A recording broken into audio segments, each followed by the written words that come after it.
everyone. Thanks for joining me again on the Divorcing Religion podcast. I'm delighted today to be speaking with my friend, Beatrice Weber. My name is Janice Selby. I'm the host, and I'm also a registered professional counselor and religious recovery consultant. Beatrice was raised in an ultra-Orthodox Jewish community and was married off to a rabbi in an arranged marriage before graduating from high school. She's a published author, a speaker, a mom of 10, and an education advocate.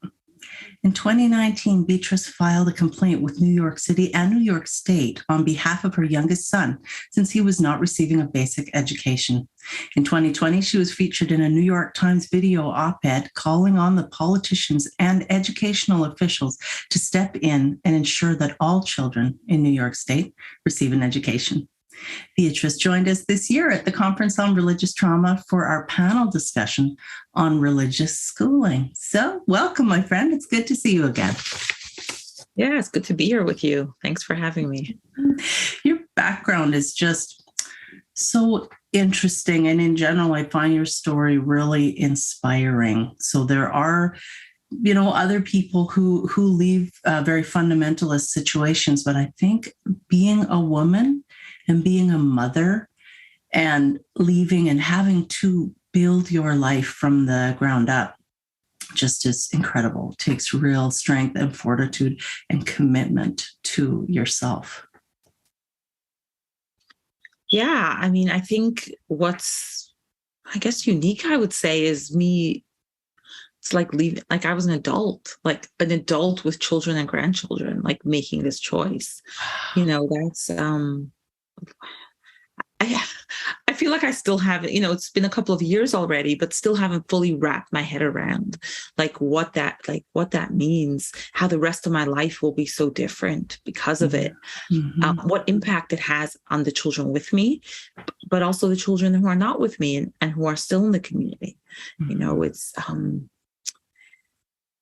I don't know if I could have left earlier.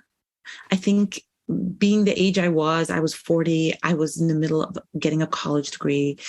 I think I'd been through a lot. I'd given birth to 10 children, so that kind of gave me a lot of strength, that having all those experiences gave me the strength that when I decided that was the right choice for me, I was able to withstand all those challenges. And there were many and continue to be many.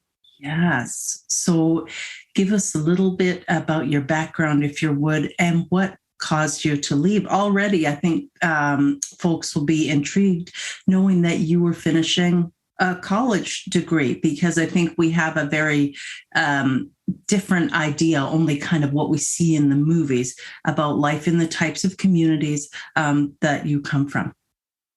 Yeah. And of course, it's always so black and white, right? So you're like, oh, I understand it. I get it. And of course, it's so much more complex. Yes. Yeah. So I grew up in the Ultra-Orthodox Jewish community, kind of adjacent to the Hasidic community. It's a little complicated sometimes to explain because I think in the Orthodox Jewish communities, it's not as clearly defined, and there isn't like necessarily the structures you might have in other spaces. Sure. But I grew up, super, super Orthodox and ended up marrying somebody from the Hasidic sect. And, again, what that looked like was, first of all, my native tongue was not English. My native tongue was Yiddish, right? I only started speaking English once I went to school. Schools were from the age of 3 separate. So you never went to school with boys, even as a 3-year-old. It was separate schools. And that, continued obviously all along. The school's main focus, even the girls, also the boys even more so, but even the girls, the main focus was the Jewish studies. Teachers were all Jewish from the community. At some points later on, they might have bought a math teacher, that was not from the community, but for the most part, the principals and the teachers were from the community as well. Were they Jewish men or Jewish women? Both. Well, when you were younger, it was all only women. Later on, they brought some men on. Though in so I grew up in Canada, but like in Brooklyn, where the community was somewhat more Hasidic, right? They would not have men teaching the girls. There's, a family story. My mother had been she had a lot of allergies. So as a 16-year-old, she went to a Jewish seminary in Switzerland where there were men teachers. But like my grandfather refused to meet the teacher when he came to town because he was like, he teaches girls. Like, there's no way I'm going to talk to him. So, wow. Yeah. Wow. Yeah. So that segregation, I have not yet, and I have interacted with a lot of people who left different fundamentalist religions, but I have not yet encountered that extreme segregation. Like in prayer, right? In the synagogues, there's that separation also. But it's not like people have maybe seen in movies where there's like a balcony, right? Perhaps you've seen that, the balcony. Like I didn't grow up in a shul that had a balcony. Shul, we call the synagogues like shul. The way I grew up was that there was like a little window. Oftentimes as it became more modern, like there used to be like a curtain. Then when it became more modern, they would put like this one-way glass where like the women could see out, but the men couldn't see in. Women had zero participation to the extent of they couldn't even pray loud because if they would raise their voices, the men might hear, and that would be wrong. Wow. So I don't know if it's a lot, but you're raised in it. So it's all Like, I don't know if there's any other, I have not yet met another, I'm sure there are, but that's pretty, I don't know, I wouldn't call it mainstream. That's pretty typical. Like that was typical. Again, where there, there's kind of something called modern Orthodox, right? Yeah, there's where you see the balconies, but not So, that's how I grew up. And we also, which I think is a very important facet for most, ultra-Orthodox Jewish communities and the Hasidic communities, part of it is the Holocaust. The vast, vast majority are descendants of the Holocaust. Some of them moved to the United States afterwards. Some of them moved to Israel or to other places, in Europe or even Australia. Like there are communities all over the world, but the vast majority of them, not all of them, but my mother went to school. I remember her saying she had 2 classmates, one who had a grandfather, one who had a grandmother. Like nobody else had grandparents. Wow. Like they just came as survivors. Like my grandparents, like all their peers, came as survivors, had lost everybody. Some, like my grandfather lost his children. My grandmother was single, but they all came with nothing. And they came, they came to the US or they went to Israel or wherever they went to. So a lot of the way the community was structured after that was, based on that trauma. Now, yes, keeping some of the customs, from that they had before, but also introducing like new things that didn't really exist before. So, it's interesting when you're raised and you're told like, this is the way it was almost always done. And we have to keep up the tradition and all that. But a lot of it is really just trauma and fear. A lot of it was like not actually the way it was done. Wow. So I think, again, when you're in it, the Holocaust. Like I had nightmares about the Holocaust, even though, it was my grandparents, because like my grandparents were in my life. I saw their fear and their terror. Yeah. And there's a lot written up about it. A lot of research has been done about what do the second generation survivors, third generation survivors look like. Like there's an actual impact to the system. Absolutely. Yeah. It's that intergenerational trauma that we hear about in Canada with regard to our residential school survivors and families of Indigenous folks over here. Wow. Okay. That's so much, even just starting out in that atmosphere and environment. It sounds like a lot of anxiety and a lot of rules. Yeah. Fear of outsiders like that, I would say, in retrospect, was one of the biggest things, right? So fear of outsiders. So meaning if you go to park, right? We'd go to park as kids. So you'd only play with kids from the community, right? If there'd be another kid, like just a kid playing in the park, like they would not be included. If they come over to ask you to play with them, you'd like run away. right? Back to your parents or whatever. Wow. There would be like no interaction. But what ends up happening is you become an adult and that still stays, right? So you're not going to run away, obviously, because you're an adult, but that idea that we can only trust our own, we can't trust anybody outside of us. On the contrary, the people outside of us are out to hurt us and they're out to harm us is just, and, I've done a lot of work processing it. And then, like, in retrospect, realizing that at least 3 out of my 4 grandparents who survived the Holocaust only survived because outsiders actually helped them. But yes, even though like we were kind of told those stories, but still like it wasn't told in the context of like there are good people outside who can help you. Right. There was much more of a instinctive terror and fear of the outsider because of the trauma. It was not logical, but it impacts a lot because how do you even think about leaving or think about being able to survive in the outside world if everything you've not necessarily been told, but everything it's kind of ingrained inside of you of how dangerous it is out there, and how good everybody inside is, even when they're not. I mean, there are some good people and bad people all over, right? Yeah, I mean, just like every community. Yeah, that's so true. Did you have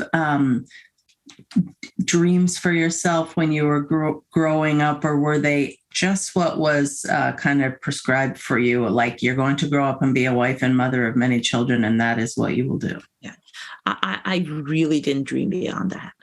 I really didn't. You do some more, right? People say, "Oh, go back to your passion. Think about what you wanted to do as a little girl." Yeah. Like, I have to create that. I had to create that for myself.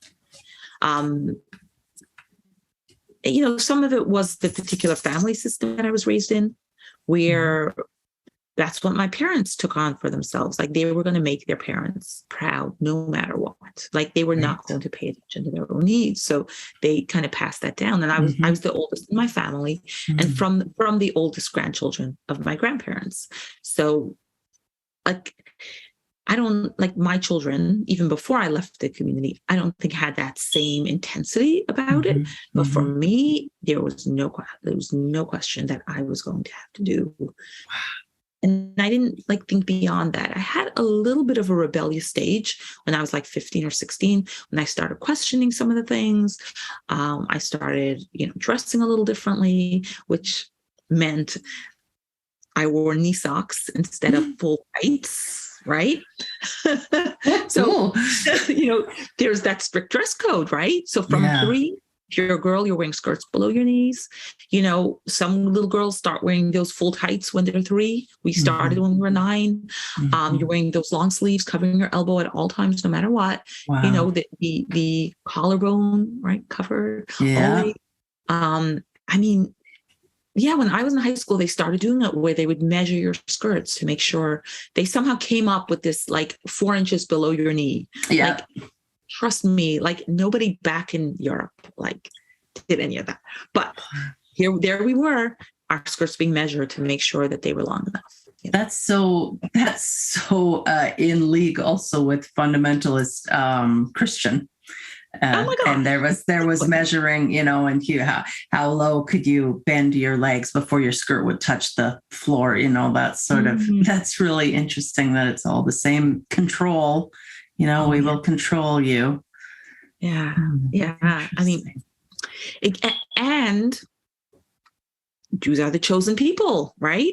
So on top of all of that fear, that's what we were taught, right? And that was kind of like, you can sometimes see that even in the outside society, but definitely there was this like, we are unique, we are special, we are the only ones like that. And, in my process of healing and in my process of speaking to people, coming across other groups that say that. And it was like, oh my gosh, we're all the same, And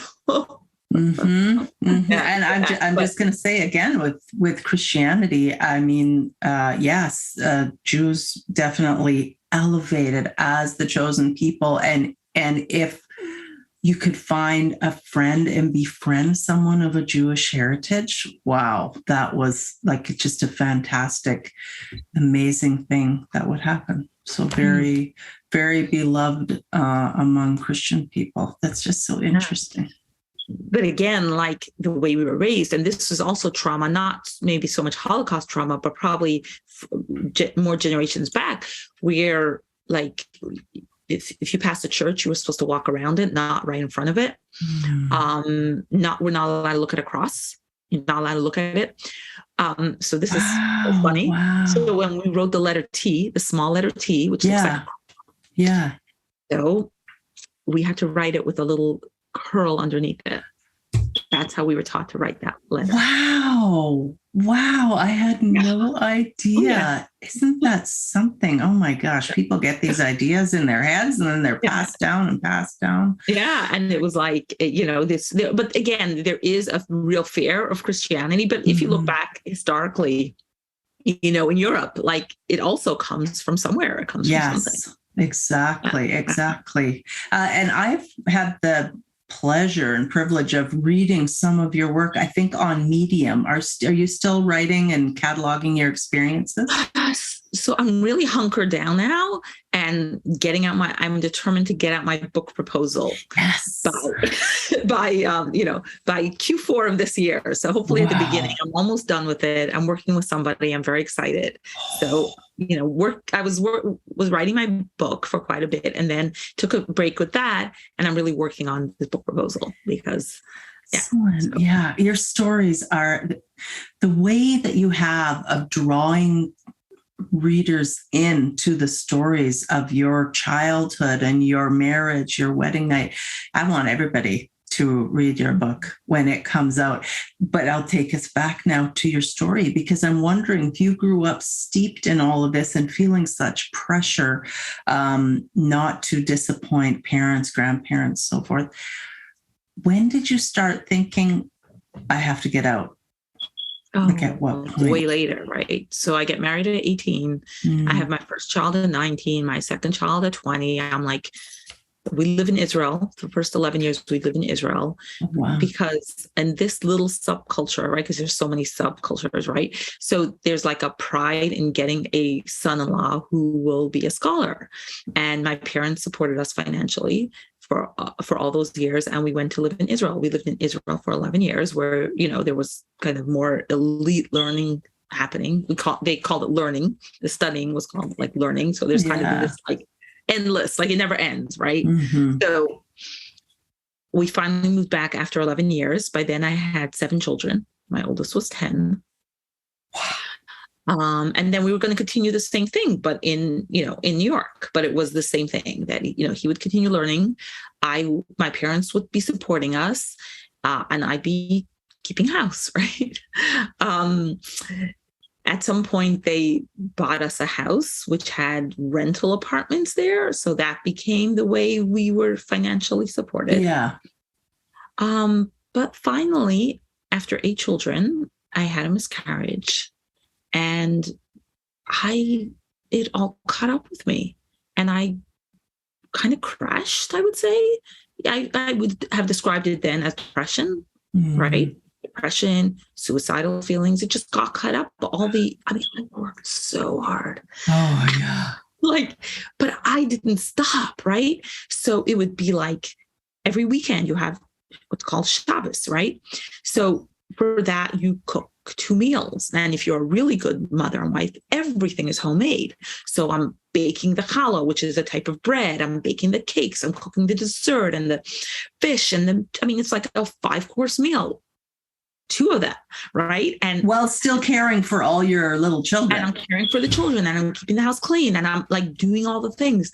So it finally caught up with me, and I rarely would complain. And if I did, it would be like I'd complain and then apologize for complaining. Right. Because I was, married to a man that was very, very, very comfortable with this. He didn't see it any other way. Of course. There were some men that were, I guess, realize they have to help a little bit or they have to be a little nice. Like, I wouldn't say it didn't exist, but his thought was like, you married me, you knew what I was going to be and what I wanted. And wow. So zero support. Yeah, it was that. Yeah.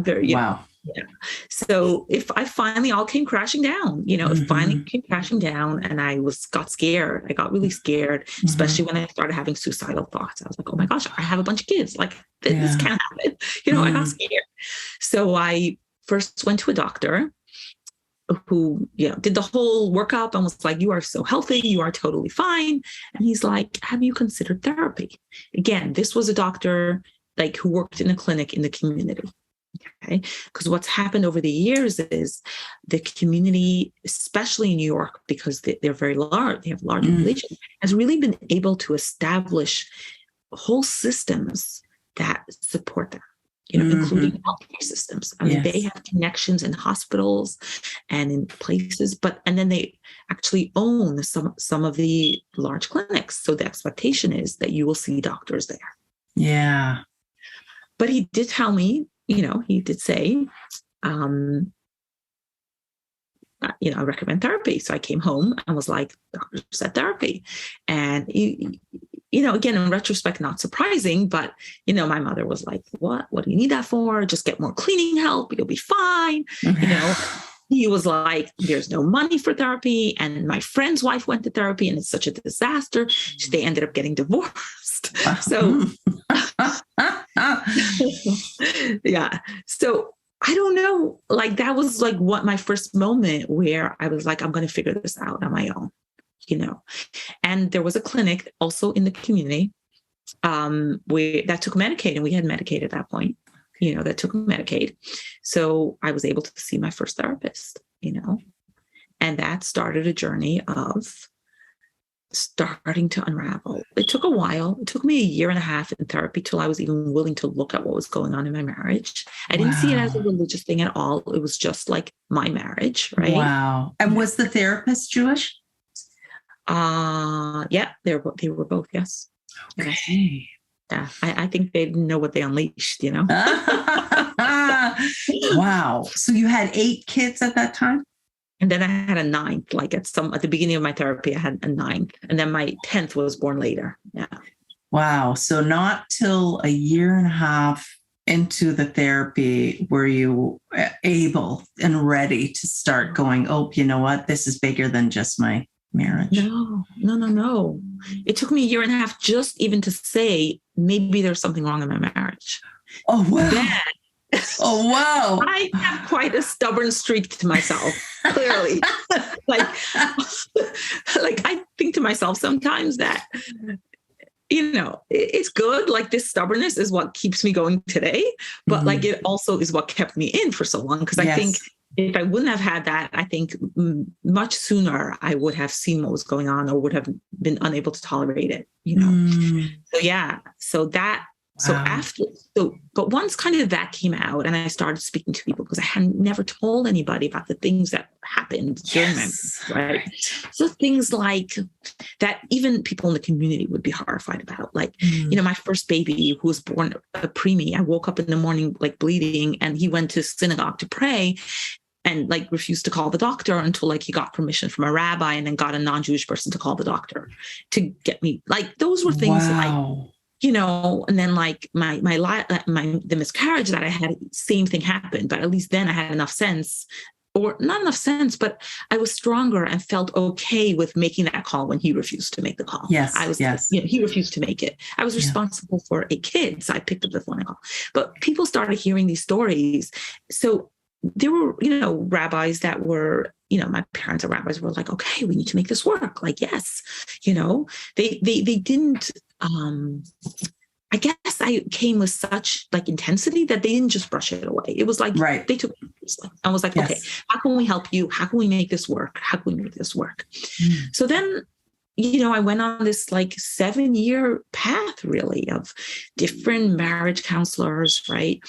I started going to college because and the reason why I kind of got permission, right, to go to college was like, okay, like, how are we going to make this work? Okay, you can work out of the house, right? You'll get a job, you go to college, you'll be satisfied, and then it will work. And again, there are even colleges, and I know they have that in the Christian world as well, that are, they're accredited, like you're getting your college degree, but you're really still within this, ultra-Orthodox system. Yeah. Wow. Did your husband ever attend any of the marriage counseling? Oh yeah, he did. Okay. Which I would have never believed possible. Yeah. But basically, after that year and a half, I was like, listen, I there's no way I can stay if you don't go to therapy. There's no way I can stay. So he went, which was shocking to me. Yeah. Which speaks to the amount of power I had that I didn't realize I had, you know. Very but it was very circular. It was very circular because it always came back to, if she would just go back to who she was before, every day would be great. Oh, yeah.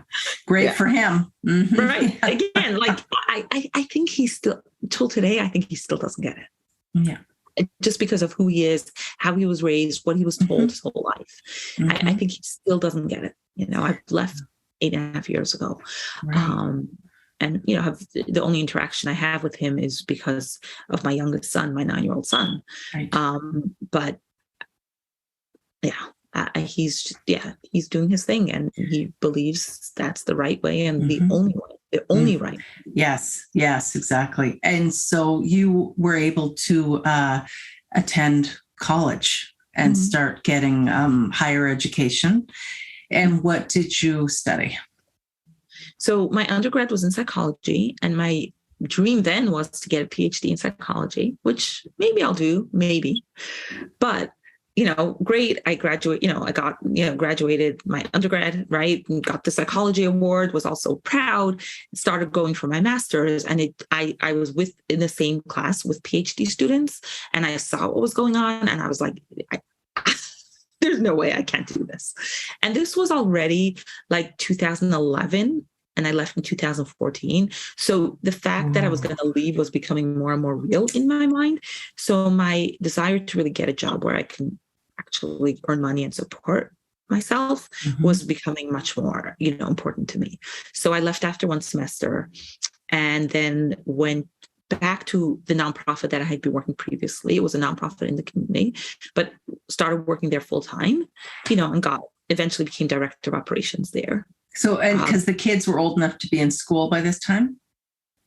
Old enough to be in school. Also, there's a lot of daycares, right? There's a lot of daycares. Okay. So I put the kids in. At first, it was part-time, but then by then it was full-time, and I got babysitting. I cobbled together babysitting and whatever I did to make it work. So they don't. So in the ultra-Orthodox community, they don't have a problem with women leaving the home to go and join the workforce. So then it was in the community. It was a job in the community, right? Yeah. That made it easier. There are some women who work, like my mother worked. She was a teacher. Who are the teachers, right?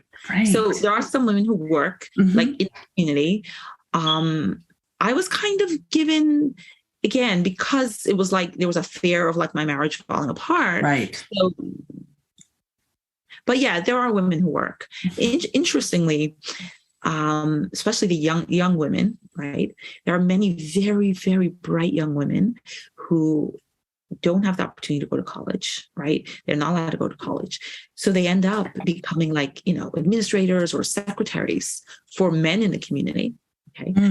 There are these bright, you know, like someone was telling me, oh my gosh, the brightest secretaries are the women from the community. And I was like, of course they are, because they should really be in medical school or be, you know, becoming lawyers, but they can't. So they become your secretary. Wow. Yeah. So then you were working full time for a nonprofit, but by then the wheels were turning in your head about, I don't really think I can stay. Yeah, but I was not thinking of leaving like the community at all. It was like my marriage. That's all I was thinking. Yeah. Oh, so people can get divorced and remain in the community. They can. Not that it would be easy by any stretch. Theoretically, you know, I mean, we were taught in the Talmud, right? The Talmud, that the section about divorce comes before the section of marriage, because we, unlike Catholics, are okay with divorce. Right? Yes. Okay. Yeah. So in theory, it's actually like a positive commandment. It's like a mitzvah. When you give your wife a divorce, it's actually a mitzvah, right? Okay. But socially, like it's socially, you pay such a high social price, and they can make it really, really tough, you know. But but in theory, like, I grew up in Toronto, so I was exposed to some more what's called the modern Orthodox people, where they do go to college and they look on the outside quite American or, Canadian. But they're still, they still have very strict religious beliefs and practices, but they'll go to college, they have professions, so maybe I saw myself leaning a little more towards that kind of lifestyle, but definitely did not think of leaving, like definitely not, So yeah, I was on that path. And when I couldn't do the PhD, I started doing an online MBA at night. That's what I would do at night. So those were like a crazy few years. I mean, because I was working full time, taking care of the kids, and then, doing this MBA. So I was halfway through MBA when I left. I cannot imagine. Neither can I. Like, it's like 10 years later, and I'm like, how did I do that? Yeah. Wow. So that took a few years doing that, or working yourself at that pace. It just sounds unsustainable. Yeah. So again, the MBA was like 3 years. And, it was interesting because like at the beginning, my first courses, I got like A's. And by the time I was almost graduating, like my marks were like down. And for me, that was like, okay, I was like finally letting go a little bit. Yeah. Because part of my healing process was like being okay with not working so hard. Like it's okay, which is still a work in progress. Mm-hmm. And I have actually a TEDx coming up next month that I'm going to be speaking about exactly that. Nice. Like, excellent. The key to overcoming oppressive systems is like not sacrifice. That's the title. Because as long as in my mind, I had to work hard, like there was no way I was going to get out, right? Because I was just going to continue harder. But when I was finally able to let go a little bit and be like, hey, what do I really need? And like, ultimately, when I left my marriage, I didn't think I was leaving my marriage. I thought I was just going away for the holiday, That's a piece I have up on my website where it's like it was going to be the prologue of my story. It might become a chapter. Okay. But I actually left for Passover with my younger children because first the rabbi was like, things are so bad. At the last few months, a rabbi got involved. Mm-hmm. I can go into details about how that happened, a little embarrassing for me, but I'll go into details. So what happened was the last few months, again, still religious in the community. I'm wearing a short wig, right? We wear wigs, right? I had stopped shaving my head after I had my last baby who was born a year and a half before I left. Then I was like, I'm done. Like, I'm not doing that anymore. And it wasn't that everybody did it, but I did it for 20 years. For 20 years, I shaved my head. Wow. Yeah. So you decided you were done with that. That I was done because I was kind of a little pushing back, pushing back a little bit. Yeah. Beatrice of the knee socks was reemerging. Was kind of rearing her head. Oh, I remember I went to eat at a kosher restaurant. Like I ate a burger at a kosher restaurant. And that was, again, a rebellion because we only bought our meat by a special kosher, like through a special kosher. So we never go into a regular store and just pick up the chicken there, right? It was always only through the special thing. So there was a little bit of like, kind of was more like, I guess, rebelling against my husband than like everything, right? And is this why the rabbi got involved then? No. It's not why rabbi got involved. Okay. So here's how a rabbi got involved. And I'm a little embarrassed, but I'm going to start sharing about this more because I think it's very real. And I imagine I'm not the only woman who goes through something like this, whether they leave a fundamentalist religion or any marriage, any bad marriage.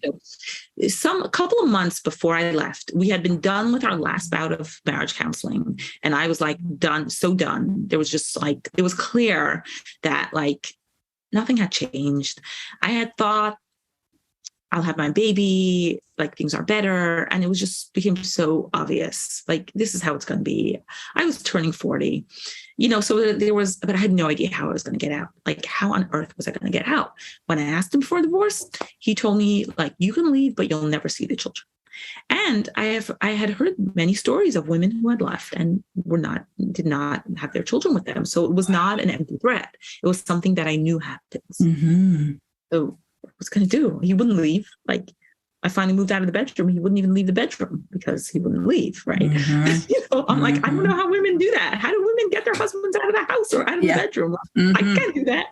But that was, again, because of the, dynamic that we had, that I was my voice was not respected at all, like not at all, which is not true of all women. Right. There are some women in the community, some wives who can have a voice. I think the particular family dynamic and the particular person I was, Yeah.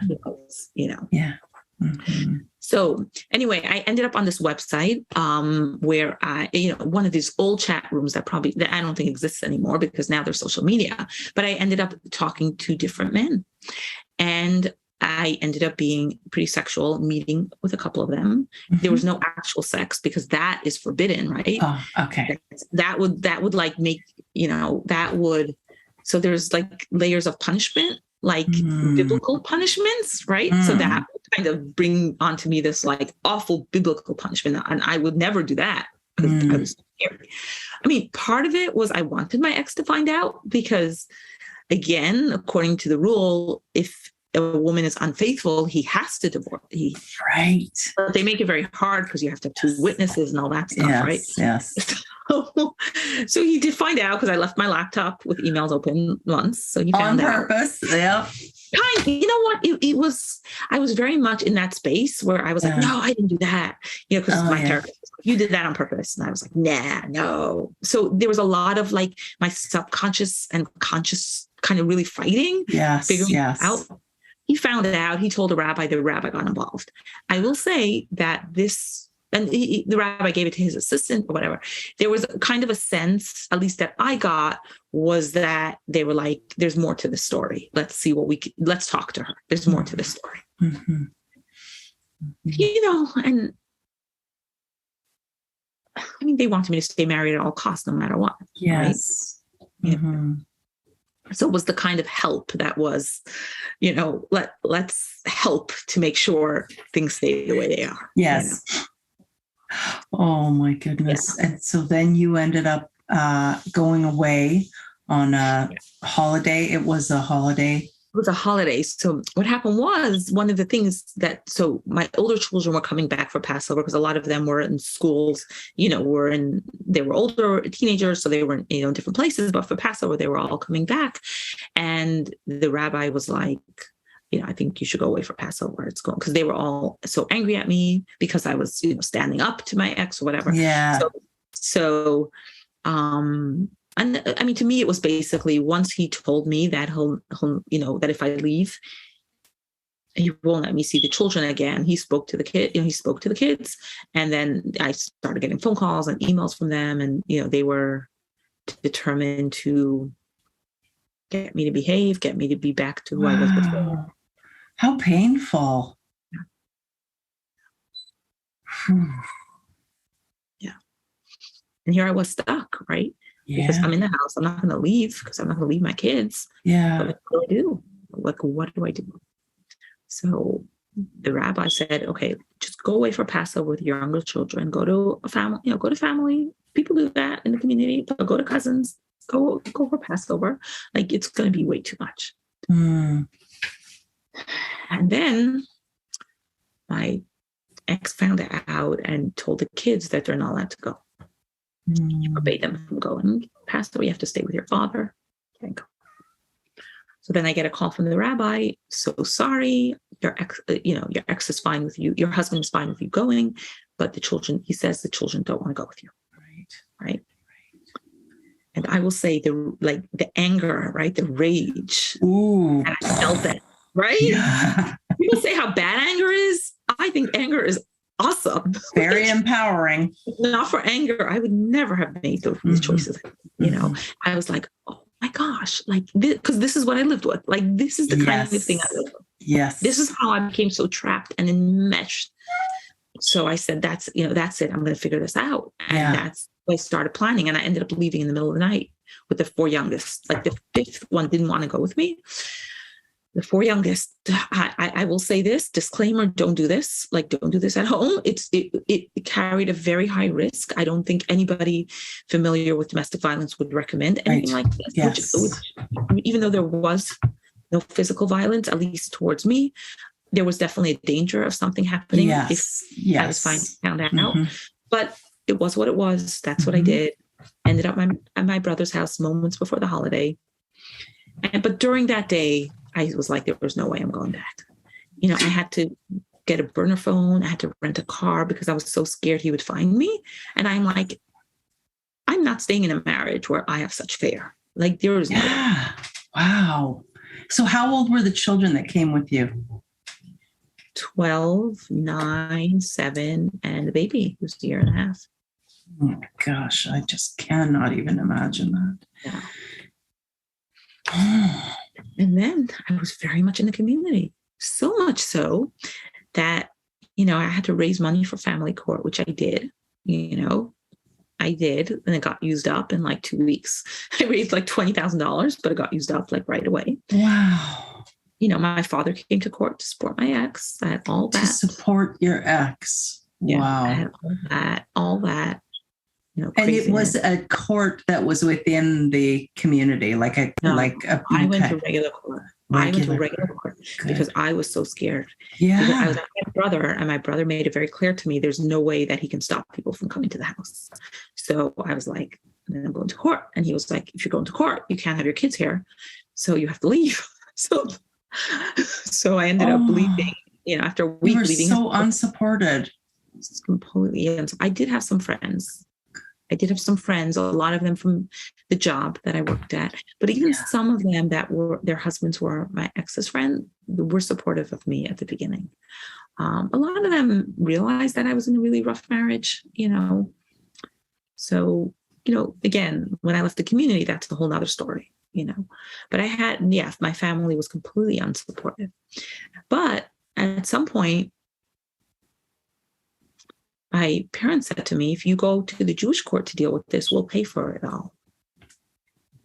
And I, who had just raised $20,000 and used it up, was like, okay. And that was a terrible mistake. And it came from, I know this rabbi. We always talk like, I didn't, there's so much to say, but one of the rituals, which I'm now coming to recognize, in the context that it is, but I'm still processing it. One of the rituals were that after you get your period, after you menstruate, you have 7 days of cleanliness, which basically you have to insert a piece of cloth into your vagina, get into all the crevices, and make sure there's no blood. Sure. And if there is any colors or anything, you have to show it to a rabbi to verify. Wow. That was my rabbi. He was the rabbi, Yeah, that is so invasive. Oh my gosh, there's like these cults with like these ritual sexual practices. Yeah. And the more I'm removed from it, the more I'm seeing it in that context. Yes. Yeah. Even though it was taught to us very much under the guise of modesty and empowerment or whatever. But essentially, so to me, it was like, he's my rabbi. He's my guy. We're good. Like, very trustworthy, you thought. I had a very, He actually, when I was considering going to college, we involved him in the conversation and he was okay with it, So I thought I can trust. But of course, immediately they wanted me to take off the orders of protection. Immediately they wanted to send me to their own psychiatrist. And I was just very naive, and went along. And it ended up a year and a half later with them issuing a ruling that he gets custody of all the kids. I pay child support, the whole deal. But gratefully, because we live in New York State, and New York State does not just accept those kind of things in regards to custody. They don't, you can do arbitration for money, financial matters, but not for custody matters. They did not agree with that. And we were back in the court system. Wow. So that was my first, this is crazy. What is this? Because I grew up with parents who were highly respected, with a father who became wealthy, there was a certain like protection that I had against some of the rougher things that were going on in the community. But now I was confronted by it head on, the manipulation and control. And so then I went through a phase where I would go away for the weekends and go to Manhattan and rent a hotel room and take off my wig and put on my pair of jeans and just whatever, go to a jazz concert or whatever I did, or a Broadway show, had my moment. But then I come back, get back dressed in my long skirt and my sheitel, my wig, and because I wasn't like, I was too scared. A foot in both worlds, really. Yeah. I mean, if I can have $1 for every person from the community who's told me that they don't believe and they don't observe, but they keep this because they need to. Wow. There are many, many, many, many people who do that. I think more men than women, but there are many women too. Yeah. And everybody's scared of everybody, right? So nobody's talking. Oh boy. Yeah. But then it took a couple of years until I was really ready to leave, and that ultimately why I left was I went on a healing journey. I mean, I had to heal from all this. I mean, if I wouldn't heal, I couldn't survive, right? And I came to a point when I realized that if I really want to heal and be in a place where I can really love myself just the way I am, right, which was part of my healing process, all that inner child work and things like that, like I can't do that while I have this essentially punishing God in my life who has all these rules, And my journey has been, it was a very spiritual journey for sure, right? I became an interspiritual minister, which I am, an ordained interspiritual minister, which is interesting. Yeah. And it's like, I don't know where I'll be in a couple of years' time. I'm still definitely connected to Judaism, very much so. Attend services at, Reconstructionist spaces. Mm-hmm. I think I have more of like an interfaith belief system, if anything else, which kind of says there are many ways to kind of get that spiritual feeling or whatever. Mm-hmm. But I'm also cautious. As I mentioned to you, I was part of a Jewish spiritual community that felt really nice. And there are things about it that I still like. Mm-hmm. But it's a problem. These type of communities are so susceptible to being controlling, abusive, or not protective. So I don't know. But for now, I belong to making my own choices. I love it. I don't belong anywhere, and that's fine. Yeah. Yeah. So you eventually were able to complete the divorce, and you have custody of some of the children, and some of the children, your ex-husband. Yeah. So when I left with the 4, I got custody eventually of those 4. Okay. One of them left a couple of years ago. I sent him to sleepaway camp. So the community, part of what they do is they have like a 2-month sleepaway camp, which is completely immersive in the community, like completely, and after that, he was, I believe, 15. It was 3 years ago. He didn't want to come back. I'm still in family court. It doesn't end. It's the thing that never ends. Wow. Since I filed the complaint against, New York State and New York City and my son's school in 2019, my ex-husband got hold of a lot more funding. So he has a really good lawyer now who is always filing motions. A year ago, I actually lost custody for a week, but I was able to appeal and my son came back. Oh, good. And that court case is around inadequate schooling that's happening in the... No, actually, no. There's 2 cases going on. Oh, okay. So one of them is simply family court. She's an incompetent parent. She does this, she does that, whatever. I kept him home from school during COVID but they had school during COVID, right. And they didn't wear masks, and they didn't care, and everybody got COVID, and a lot of old people. It was crazy. It was all over, so you probably saw it. And so I got a court order. You have to send him. judges have a complicated relationship with the community, which part of it is they vote as a bloc and they have a lot of political influence. So right. It's really hard. Sure. But still with me. So, Then there's another case about the education that's happening in a different court system, which in June, we got a ruling that they have to complete the investigation of the school. So we're expecting that at the beginning of October. Very I don't know. Good.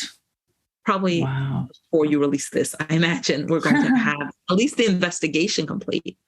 But meanwhile, they're coming down with the new regulations next week, actually. So that's going to be interesting, where there actually is going to be a way to enforce, education. We'll see what happens. Good chance it will reach the Supreme Court. And we would know right now what our country's Supreme Court just looks like. So, yeah. Wow. You have not really had any time to breathe ever.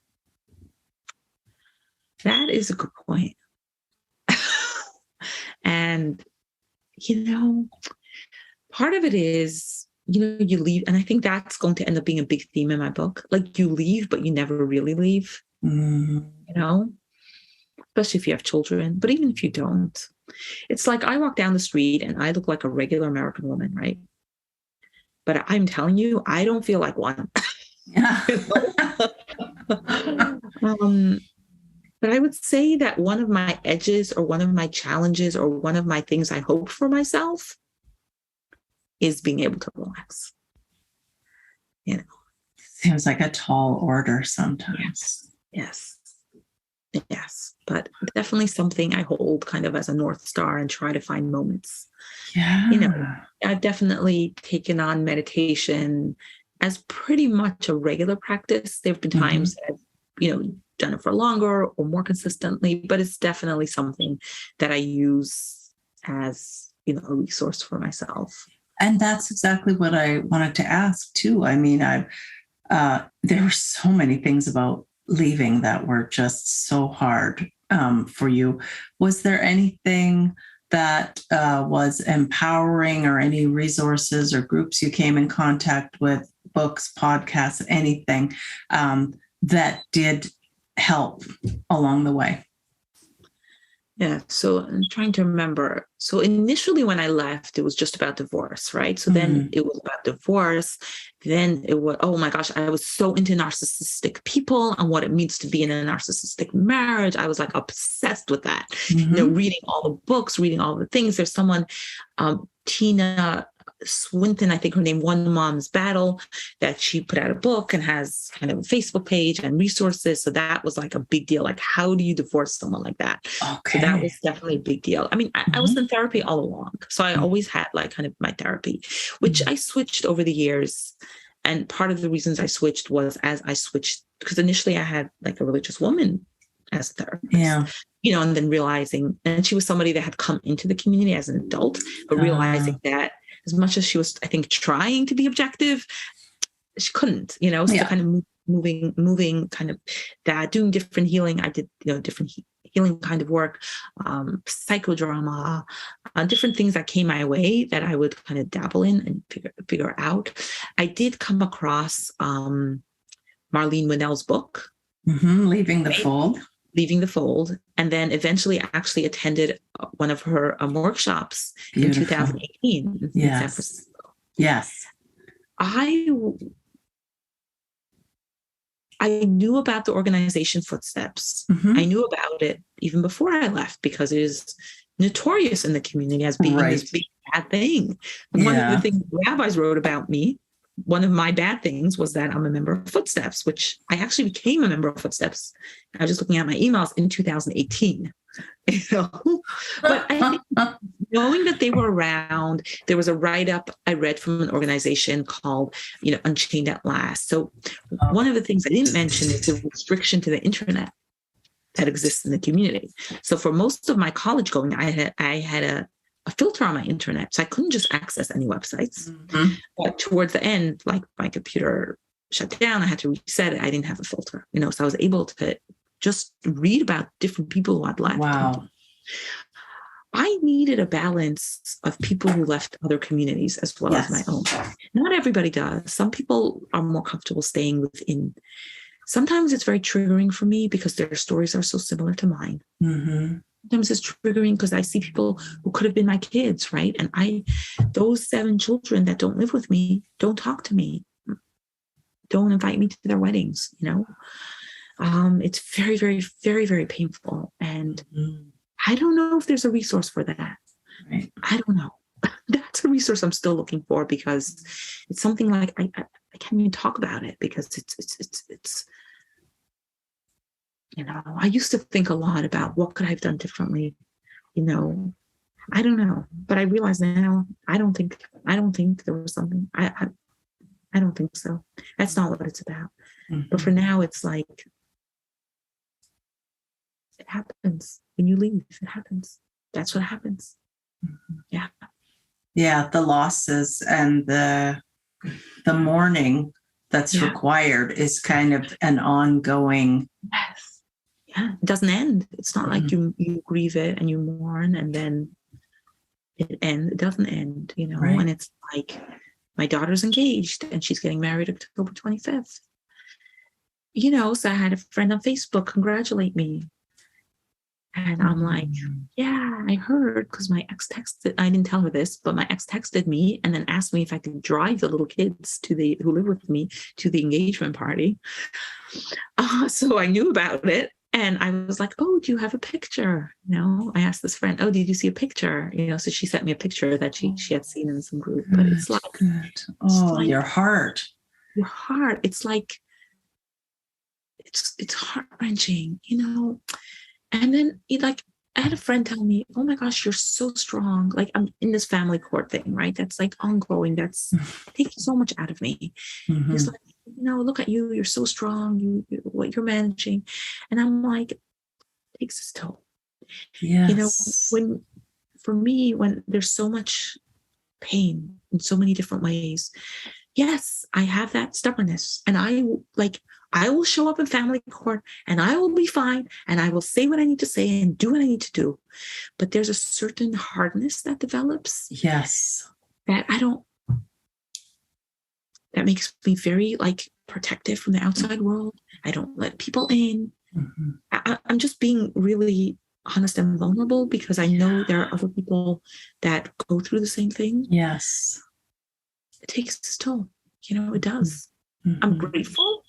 Because if not for the strength, there's a good chance I would not have custody of my children. Right. There's a good chance that my earlier experiences would have hurt me so badly that I wouldn't be able to have a functional life. Right? Yes. So I'm grateful. Mm-hmm. And it did something to me. It does something to me. Mm-hmm. Mm-hmm. Yeah. And you are building, you're carving out your own path moving forward. You're in uncharted territory. You're trying different things and different modalities of healing. And even you had joined, become an interfaith minister and were participating in that, a different group for a while.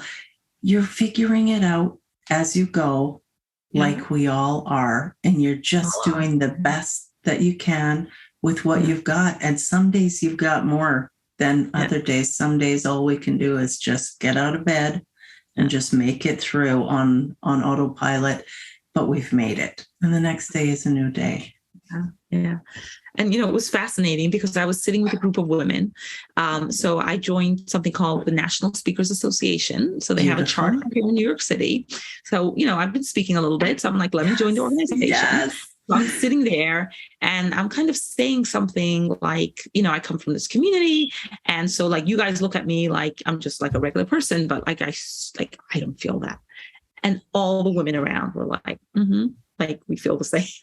I think sometimes I realize that yes, my story is so extreme. So all that, but that feeling that you don't belong. I mean, so many people have that feeling, right? Without going through all this craziness and all this stuff.